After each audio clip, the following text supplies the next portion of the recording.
परिचय।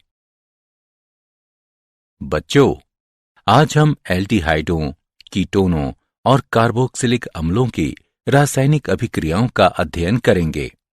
Sir, carboxylic अम्ल क्या होते हैं?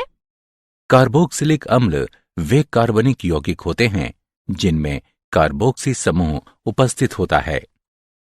अब मुझे कौन ये बताएगा कि कार्बोक्सिल समूह क्या होते हैं? सर, कार्बोक्सिल समूह में कार्बोनिल और हाइड्रॉक्सिल समूह निहित होता है। बहुत अच्छे रमेश। आओ तो इस अध्याय में हम कार्बोक्सिलिक अम्लों के बारे में और अधिक जानें।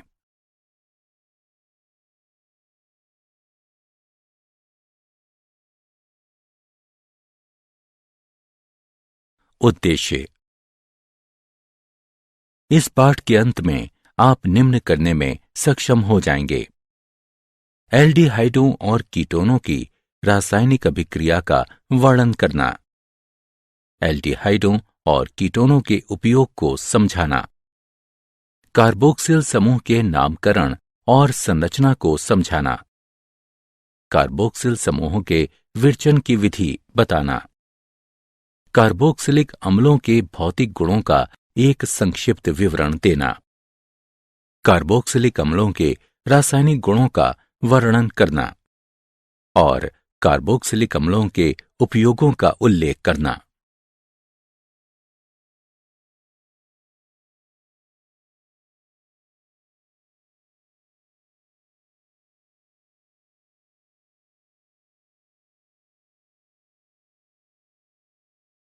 रासायनिक अभिक्रियाएं।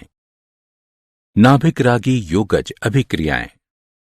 नाभिक रागी योगज अभिक्रियाओं की क्रियाविधि।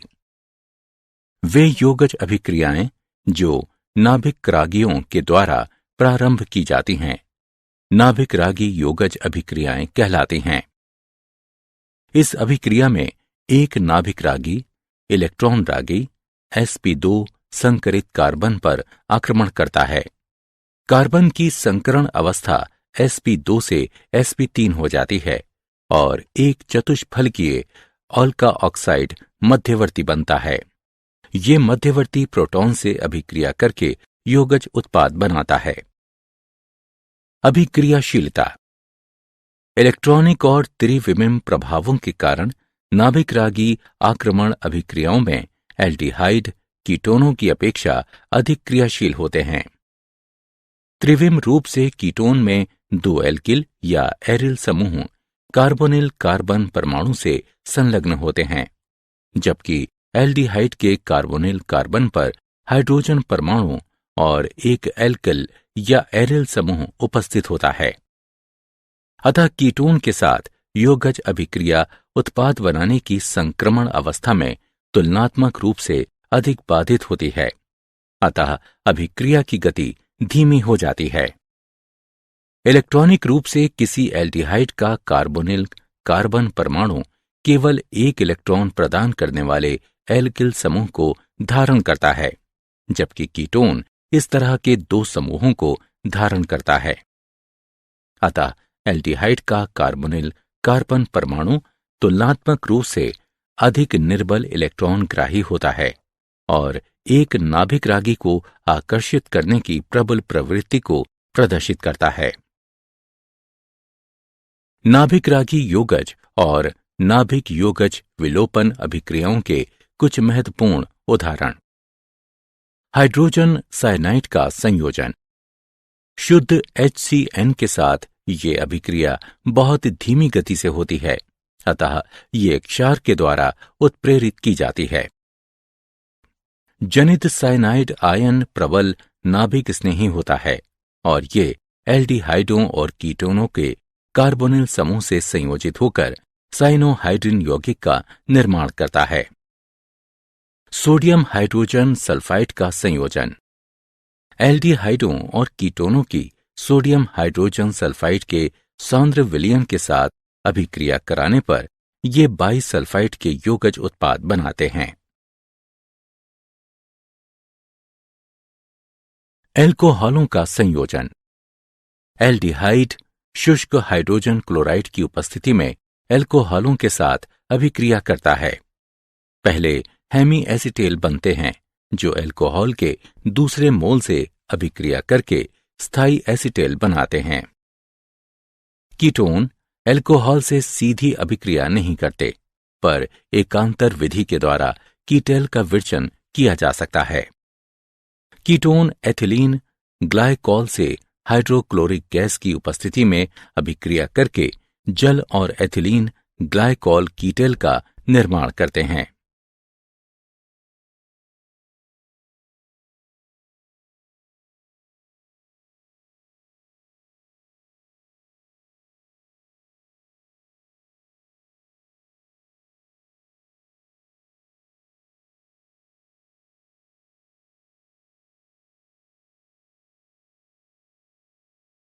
अमोनिया व इसके व्युत्पन्नों का संयोजन।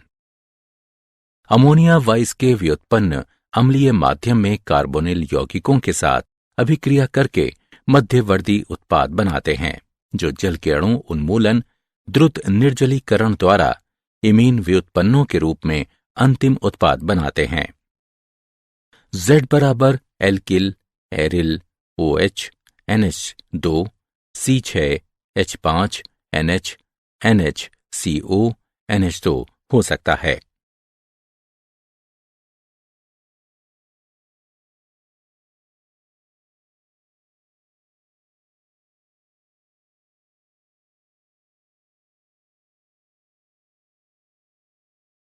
अपचयन। हाइड्रोकार्बनों में अपचयन। एल्डिहाइडों और कीटोनों को अम्लगमित जिंक और सांद्र हाइड्रोक्लोरिक अम्ल की अभिक्रिया द्वारा हाइड्रोकार्बनों में अपचयित किया जा सकता है। ये क्लीमेंसन अपचयन कहलाता है। Wolff Kishner अपचयन। एल्डिहाइडों और कीटोनों को हाइड्रेजीन की अभिक्रिया के द्वारा और पोटेशियम हाइड्रोक्साइड के साथ उच्च तापमान पर गर्म करके हाइड्रोकार्बनों में अपचयित किया जाता है।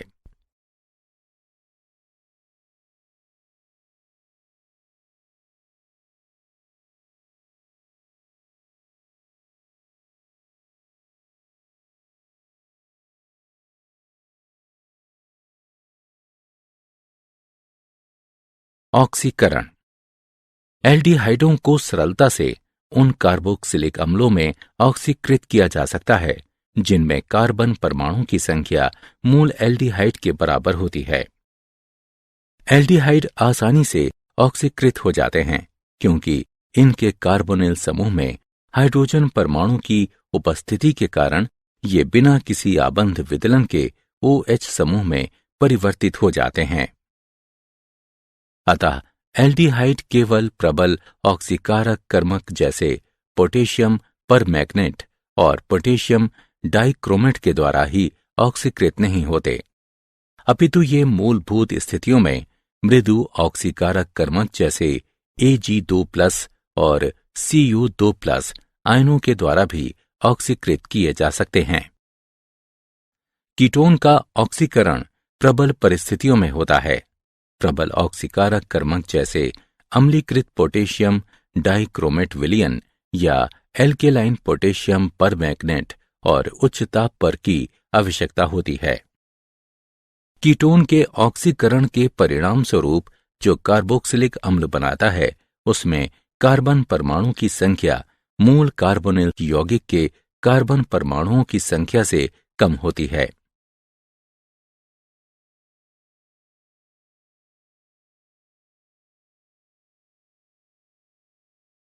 टॉलेन परीक्षण। एक aldehyde propanal ammoniacal silver nitrate विलयन जो कि सिल्वर दर्पण के लिए एक टॉलेन अभिकर्मक है उसको अपचयित कर देता है, लेकिन प्रोपेनोन जो कि एक कीटोन है उसे नहीं कर पाता। फेलिंग परीक्षण। फेलिंग अभिकर्मक में फीलिंग विलयन A और फेलिंग विलय B का मिश्रण होता है। फेलिंग विलयन A जलीय कॉपर सल्फेट और फेलिंग विलयन B रोशेल लवण का एल्केलाइन विलयन होता है जो कि सोडियम पोटेशियम टार्ट्रेट है। इन दोनों विलयनों को मिश्रित किया जाता है। और थोड़ा सा एल्डिहाइड विलयन इस फेलिंग अभिकर्मक में डालकर गर्म करने पर लाल भूरे रंग का अवक्षेप प्राप्त होता है। मेथिल कीटोन का हेलोफॉर्म अभिक्रिया द्वारा ऑक्सीकरण। मेथिल कीटोन सोडियम हाइपोहैलाइड, जो कि सोडियम हाइड्रोक्साइड और हैलोजन है, इसके विलयन में ऑक्सीकृत हो जाते हैं। इस अभिक्रिया से हेलोफॉर्म और संगत कार्बोक्सिलिक अम्ल के सोडियम लवण का उत्पादन होता है। यह अभिक्रिया हेलोफॉर्म अभिक्रिया के नाम से जानी जाती है।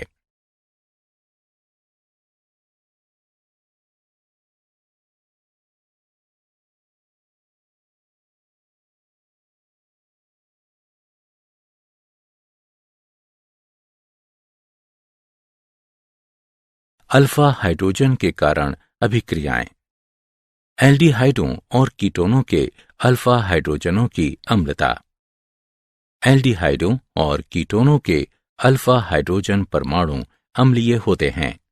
ये अम्लता कार्बोनिल समूह के इलेक्ट्रॉन अपनयन कर लेने के प्रबल प्रभाव और संयुग्मी क्षार के अनुनाद द्वारा स्थायित्व प्राप्त कर लेने के कारण होती है। एल्डिहाइडों और कीटोनों के अल्फा हाइड्रोजन परमाणु की ये अम्लता कार्बोनिल समूह के इलेक्ट्रॉन अपनयन कर लेने के प्रबल प्रभाव और परिणामी एनाइन के अनुनाद द्वारा स्थायित्व प्राप्त कर लेने के कारण होती है। एल्डोल संघनन। जिन एल्डिहाइड और कीटोन में कम से कम एक अल्फा हाइड्रोजन विद्यमान रहता है, वे तनु क्षार जैसे तनु सोडियम हाइड्रोक्साइड, सोडियम कार्बोनेट आदि की उत्प्रेरक की तरह उपस्थिति में एक अभिक्रिया के द्वारा हाइड्रोक्सी एल्डिहाइड या कीटोन एल्डिहाइड प्रदान करते हैं। इन्हें एल्डोल कहा जाता है। इस अभिक्रिया को एल्डोल अभिक्रिया कहते हैं। तनु सोडियम हाइड्रोक्साइड की उपस्थिति में एथेनॉल संघनित होकर तरल द्रव का निर्माण करती है, जिसे एल्डोल कहते हैं।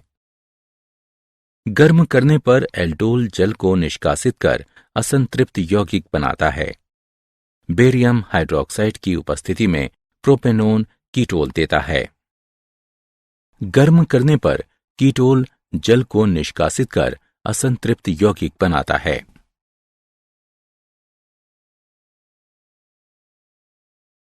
क्रॉस एल्डोल संघनन। जब दो भिन्न भिन्न एल्डिहाइडों या कीटोनों के बीच एल्डोल संघनन होता है तो उसे क्रॉस एल्डोल संघनन कहते हैं। जब एक एथेनॉल और प्रोपेनॉल के मिश्रण को सोडियम हाइड्रोक्साइड विलयन के साथ गर्म किया जाता है तो ये 4 भिन्न उत्पाद बनाता है।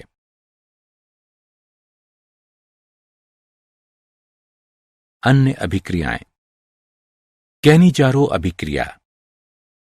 ऐसे एल्डिहाइड जिनमें कोई अल्फा हाइड्रोजन परमाणु नहीं होता, सांद्र क्षार की उपस्थिति में गर्म करने पर स्व ऑक्सीकरण व अपचयन के द्वारा एल्कोहल और कार्बोक्सिलिक अम्ल के लवण का मिश्रण बनाते हैं। ये अभिक्रिया कैनिजारो अभिक्रिया कहलाती है। फॉर्मेल्डिहाइड सांद्र पोटेशियम हाइड्रोक्साइड से अभिक्रिया करके मेथेनॉल और पोटेशियम फॉर्मेट उत्पन्न करता है। बेंजल्डिहाइड सांद्र सोडियम हाइड्रोक्साइड से अभिक्रिया करके बेंजिल एल्कोहल और सोडियम बेंजोएट बनाता है। इलेक्ट्रॉन रागी प्रतिस्थापन अभिक्रियाएं। बेंजल्डिहाइड में एल्डिहाइडिक समूह वलय निष्क्रियक और मेटा निर्देशक समूह है, अतः इलेक्ट्रॉन रागी प्रतिस्थापन की दर बेंजीन में प्रतिस्थापन की दर से मंद होती है। बेंजल्डिहाइड क्लोरीन और फेरिक क्लोराइड विलयन से अभिक्रिया करता है और मेटा क्लोरो बेंजल्डिहाइड और हाइड्रोक्लोरिक अम्ल बनाता है। 40% फॉर्मेल्डिहाइड के विलयन को, जिसे फार्मोलिन कहा जाता है, इसे जैविक नमूनों के परिरक्षण में और बेकेलाइट के विरचन में उपयोग में लाया जाता है। एसीटैल्डिहाइड को एसिटिक अम्ल, एथिल एसीटेट, वाइनिल एसीटेट, बहुलकों और औषधियों के निर्माण में उपयोग में लाया जाता है। बेंजल्डिहाइड का उपयोग सुगंध और रंजक उद्योग में किया जाता है। एसीटोन और एथिल मेथिल कीटोन सामान्य औद्योगिक विलायक हैं।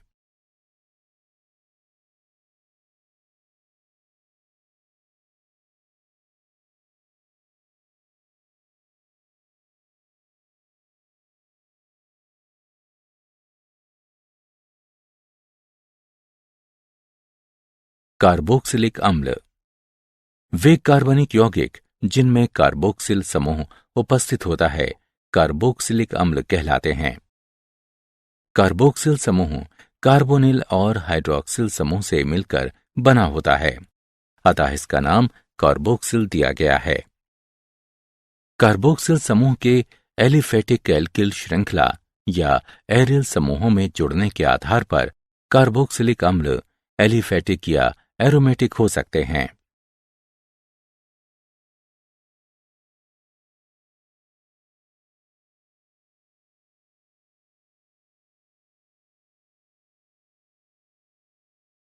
कार्बोक्सिल समूह का नामकरण एवं संरचना। नाम पद्धति। सामान्य नाम के अंत में अनुलग्न एक अम्ल लगाते हैं। सामान्य नाम प्राकृतिक स्रोतों के लेटिन या ग्रीक नामों से व्युत्पन्न होते हैं। उदाहरण, फार्मिक अम्ल का ये नाम फार्मिका यानी चींटियों का लेटिन नाम से लिया गया है, क्योंकि फार्मिक अम्ल को सर्वप्रथम लाल चींटियों के आसवन से प्राप्त किया गया था। एसिडिक अम्ल का ये नाम एसिटम, जिसका अर्थ सिरका होता है, उससे लिया गया है। और ब्यूटेरिक अम्ल का नाम ब्यूटिरम यानी मक्खन का लेटिन नाम से व्युत्पन्न है। IUPAC पद्धति में एलिफेटिक कार्बोक्सिलिक अम्लों का नामकरण करने के लिए संगत एल्केन के अंग्रेजी नाम के अंत में स्थित ई के स्थान पर ओइक अनुलग्न लगाया जाता है और इसके बाद अम्ल लगाते हैं। प्रतिस्थापित और शाखित श्रृंखला वाले अम्लों का नामकरण लंबी श्रृंखला वाले अम्लों के व्युत्पन्नों के रूप में दिया जाता है। प्रतिस्थापियों की स्थिति अरेबिक संख्या के द्वारा कार्बोक्सिल समूह के कार्बन को एक अंक देकर दर्शाई जाती है। वे अम्ल जिनमें एक से अधिक कार्बोक्सिल समूह होते हैं, उनका नाम लिखने के लिए संगत एल्केन के अंग्रेजी नाम के अंत में ई वैसा ही रहता है। कार्बोक्सिल समूह की संख्या गुणात्मक पूर्वलग्न डाई, ट्राई इत्यादि को ओइक शब्द के पहले लिखकर इंगित किया जाता है। उदाहरण, 4 हाइड्रोक्सी ब्यूटेनोइक अम्ल, प्रोप 2 एनोइक अम्ल, प्रोपेन डाइओइक अम्ल। एरोमेटिक अम्ल सरलतम सुगंधित एरोमेटिक मोनोकार्बोक्सिलिक अम्ल C6H5COOH है। इसका नाम बेंजोइक अम्ल है। प्रतिस्थापित अम्लों के IUPAC नाम बेंजोइक अम्ल के व्युत्पन्न हैं।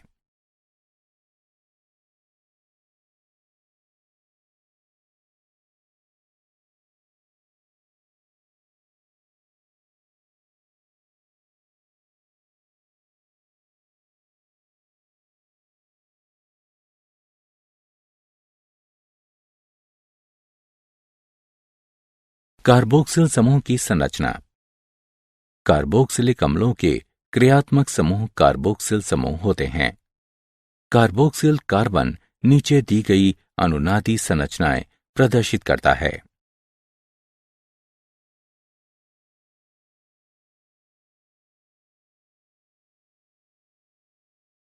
कार्बोक्सिलिक अम्लों के विरचन की विधियां। प्राथमिक अल्कोहल व एल्डिहाइड से। प्राथमिक अल्कोहल और एल्डिहाइड ऑक्सीकरण कर्मकों जैसे क्रोमियम ट्राइऑक्साइड की अम्लीय माध्यम में उपस्थिति के द्वारा ऑक्सीकृत होकर संगत कार्बोक्सिलिक अम्ल बनाते हैं। एक डेकेनॉल अम्लीय माध्यम में क्रोमियम ट्राइऑक्साइड से क्रिया करके डेकेनोइक अम्ल बनाता है। एल्किल बेंजीन से। एरोमेटिक अम्लों को एल्किल बेंजीनों के क्षारकीय पर मैग्नेट द्वारा प्रबल ऑक्सीकरण से विरचित किया जा सकता है। टॉलुइन क्षारकीय माध्यम में पोटेशियम परमैंगनेट से क्रिया करके बेंजोइक अम्ल और जल का निर्माण करते हैं। नाइट्राइल और एमाइड से। नाइट्राइलों को साइनाइड भी कहा जाता है। अम्ल या क्षार की उपस्थिति में साइनाइडों के जल अपघटन से कार्बोक्सिलिक अम्ल बनता है। अम्ल या क्षार की उपस्थिति में एसिटोनाइट्राइलों के जलीय अपघटन के द्वारा एथेनोइक अम्ल बनता है। किसी अम्ल उपस्थिति में प्रोपेनामाइड के जलीय अपघटन के द्वारा प्रोपेनोइक अम्ल और अमोनियम आयन बनता है।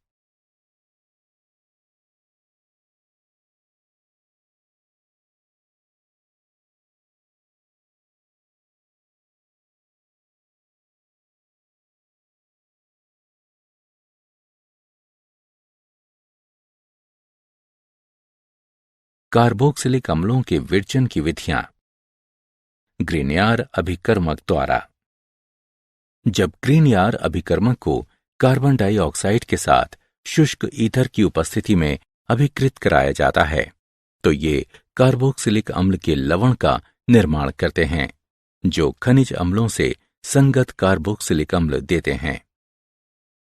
Methyl magnesium bromide carbon dioxide के साथ शुष्क ईथर की उपस्थिति में कार्बोक्सिलिक अम्ल के लवण का निर्माण करते हैं जो बाद में अम्लीकृत होकर एथेनोइक अम्ल और हाइड्रोक्सी मैग्नीशियम ब्रोमाइड का निर्माण करते हैं।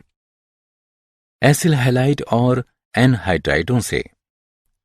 अम्ल क्लोराइड जल अपघटित होकर कार्बोक्सिलिक अम्ल बनाता है। एसिटिल क्लोराइड जल अपघटित होकर एसिटिक अम्ल बनाता है। एसिटिक एनहाइड्राइड के जल अपघटन से एसिटिक अम्ल बनता है। एस्टर से। एस्टरों के अम्लीय जल अपघटन से मेथिल बेंजोएट बेंजोइक अम्ल और मेथनॉल बनाता है।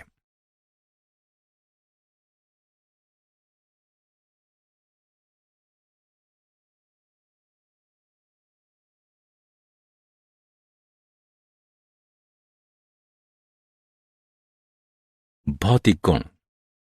प्रथम 9 एलिफेटिक कार्बोक्सिलिक अम्ल अरुचिकर गंध वाले रंगहीन द्रव होते हैं जबकि श्रेणी के उच्च सदस्य रंगहीन, गंधहीन व मोम जैसे ठोस होते हैं। बेंजोइक अम्ल क्रिस्टलीकृत ठोस होते हैं। कार्बोक्सिलिक अम्लों का क्वथनांक अंतरा आणविक हाइड्रोजन आबंध की उपस्थिति के कारण कुछ उच्च होता है जिसके परिणाम स्वरूप द्वितक संरचनाओं का निर्माण होता है। प्रथम 4 एलिफेटिक सदस्य जल के अणुओं के साथ अंतरा आणविक हाइड्रोजन आबंध निर्मित कर सकने के कारण जल में घुलनशील होते हैं। एल्किल समूहों के बढ़ते हुए आकार के साथ जल विरागी अन्योन्य क्रिया बढ़ने के कारण जल में विलयता कम होती जाती है, अतः उच्च कार्बोक्सिलिक अम्ल जल में लगभग अविलय होते हैं।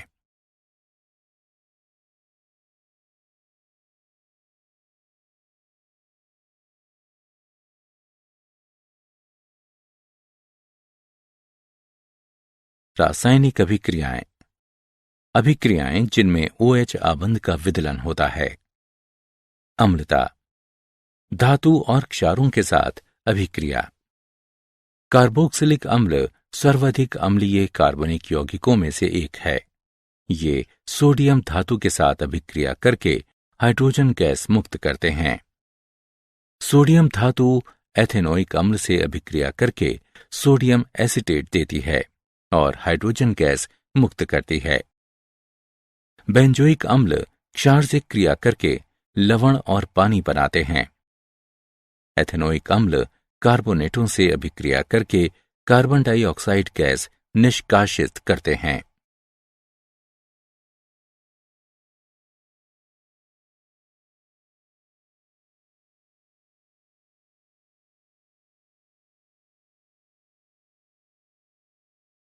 कार्बोक्सिलिक अम्ल फिनॉल से अधिक प्रबल अम्ल हैं। कार्बोक्सिलेट आयन में ऋण आवेश 2 विद्युत ऋणात्मक परमाणुओं पर समान रूप से वितरित होता है जो कि ऑक्सीजन परमाणु होते हैं, जबकि फिनॉक्साइड आयन में ये केवल एक ऑक्सीजन परमाणु पर उपस्थित होता है। अतः कार्बोक्सिलेट आयन को फिनॉक्साइड आयन की तुलना में ज्यादा स्थायित्व प्राप्त होता है। अतः कार्बोक्सिलिक अम्ल फिनॉल से ज्यादा हद तक आयनित होता है और हाइड्रोजन आयनों के उच्च सांद्रण को प्रस्तुत करता है। अतः कार्बोक्सिलिक अम्ल फिनॉल से अधिक प्रबल अम्ल की तरह व्यवहार करता है। कार्बोक्सिलिक अम्लों की अम्लता पर प्रतिस्थापियों का प्रभाव। इलेक्ट्रॉन का अपनयन करने वाले समूह कार्बोक्सिलेट ऋणावेश को विस्थानित करके संयुग्मी क्षारक को स्थायित्व प्रदान करते हैं और अम्ल की अम्लता को बढ़ाते हैं। वहीं दूसरी ओर इलेक्ट्रॉन दाता समूह ऋणावेश को संकेंद्रित करके संयुग्मी क्षारक को अस्थायित्व प्रदान करके अम्ल की अम्लता को घटा देता है। इलेक्ट्रॉन का अपचयन करने वाले समूह जैसे हेलो समूह NO2, CN आदि कार्बोक्सिलिक अम्ल की अम्लता को बढ़ाते हैं, जबकि और इलेक्ट्रॉन दाता समूह जैसे एल्किल समूह कार्बोक्सिलिक अम्ल की अम्लता को घटा देते हैं। प्रतिस्थापियों की संख्या का प्रभाव क्लोरो प्रतिस्थापी एसिटिक अम्लों द्वारा स्पष्ट किया जाता है। अम्ल की अम्लता क्लोरो एसिटिक अम्ल से ट्राई क्लोरो एसिटिक अम्ल तक घटती है।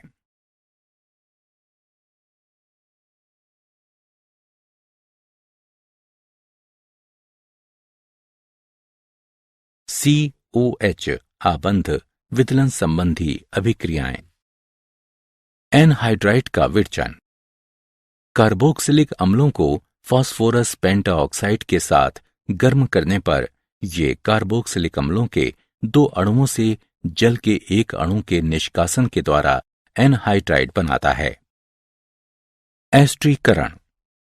कार्बोक्सिलिक अम्ल सांद्र सल्फ्यूरिक अम्ल की उपस्थिति में एल्कोहल से क्रिया करके एस्टर बनाता है।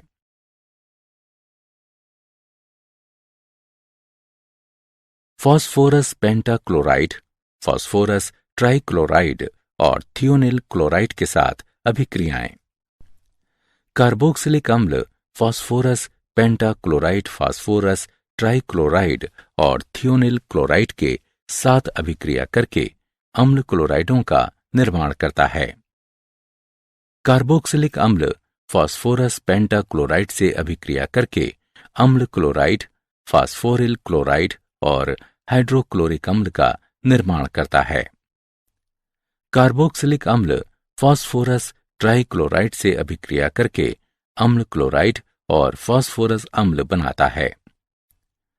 कार्बोक्सिलिक अम्ल थियोनिल क्लोराइड से अभिक्रिया करके अम्ल क्लोराइड, सल्फर डाइऑक्साइड और हाइड्रोक्लोरिक अम्ल बनाता है। अमोनिया के साथ अभिक्रिया। कार्बोक्सिलिक अम्ल अमोनिया से अभिक्रिया करके अमोनियम लवण बनाते हैं। इन्हें 100 डिग्री सेल्सियस से अधिक ताप पर गर्म करने पर ये अम्ल एमाइड बनाते हैं। कार्बोक्सिलिक समूह संबंधी अभिक्रियाएं। अपचयन। कार्बोक्सिलिक अम्ल लिथियम एल्यूमिनियम हाइड्राइड के द्वारा आसानी से प्राथमिक अल्कोहलों में अपचयित हो जाते हैं। विकार्बोक्सिलिन। जब कार्बोक्सिलिक अम्लों के सोडियम लवण को सोडा लाइम के साथ गर्म किया जाता है तब एल्केनों का निर्माण होता है। जब सोडियम एसीटेट को सोडियम हाइड्रोक्साइड और कैल्शियम ऑक्साइड के साथ गर्म किया जाता है तब ये मेथेन और सोडियम कार्बोनेट का निर्माण करता है।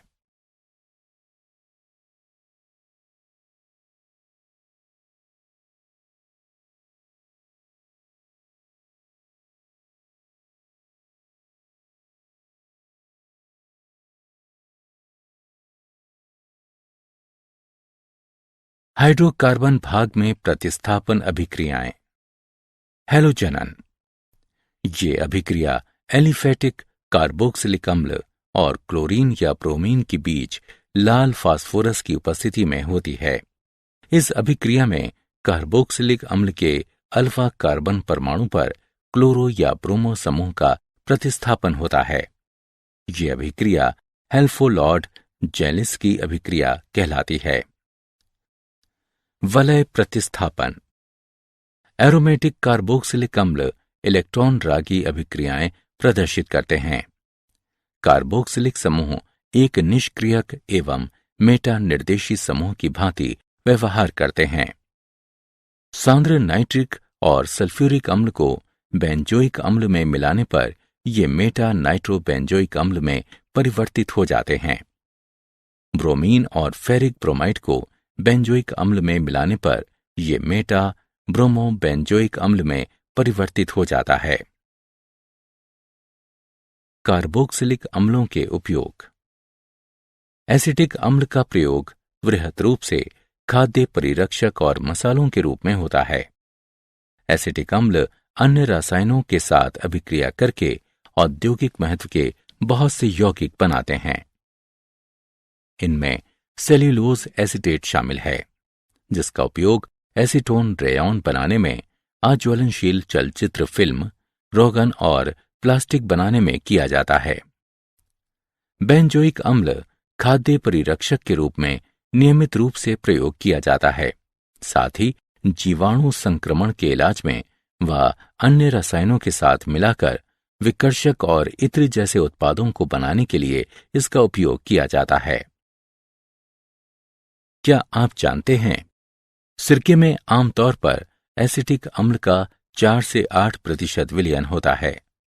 बाकी मात्रा जल और अन्य अणुओं की होती है।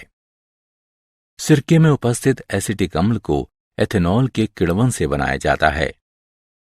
फलों और सब्जियों को धोने का सबसे प्रभावी तरीका है उन्हें तनु यानी जल मिश्रित सिरके के साथ धोना।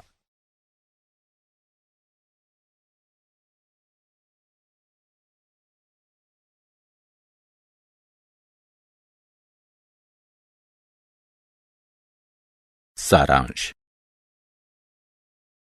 आइए हमने जो कुछ भी सीखा है उसे संक्षेप में दोहराएं। वे योगज अभिक्रियाएं जो नाभिक रागियों के द्वारा प्रारंभ की जाती हैं, नाभिक स्नेही योगज अभिक्रियाएं कहलाती हैं। त्रिविम और इलेक्ट्रॉनिक प्रभाव एल्डिहाइडों को कीटोनों की तुलना में नाभिक स्नेही आक्रमण के प्रति अधिक अभिक्रियाशील बनाते हैं।